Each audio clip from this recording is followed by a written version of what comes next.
سامعین اشاعت الاسلام سے میں محمد ساجد، السلام علیکم۔ جمعیت علماء ہند کے صدر اور جنرل سیکریٹری کا انتخاب۔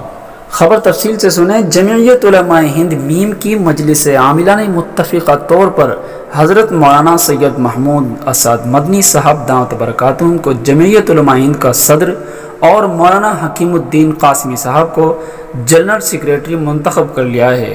واضح رہے کہ ابھی چند روز قبل ہی حضرت مولانا سید قاری محمد عثمان منصور پوری صاحب رحمۃ اللہ علیہ کے انتقال کے بعد سے جمعیت کے صدر کا عہدہ خالی تھا اور سبھی کی نگاہیں مولانا سید محمود اسد مدنی صاحب کی طرف لگی ہوئی تھی۔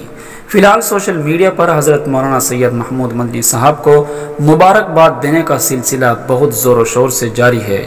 اللہ تعالی ہمارے اکابرین دارالعلوم دیوبند اور ملت اسلامی کے لیے حق کی لڑائی لڑنے والی تمام جماعتوں کی حفاظت اور مدد فرما۔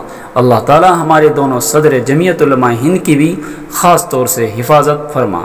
آمین ثم آمین۔ دوستو، اگر آپ نے ہمارا یوٹیوب چینل اشاعت الاسلام کیرانہ کو ابھی تک سبسکرائب نہیں کیا تو ابھی سبسکرائب کر لیں۔ شکریہ، جزاک اللہ۔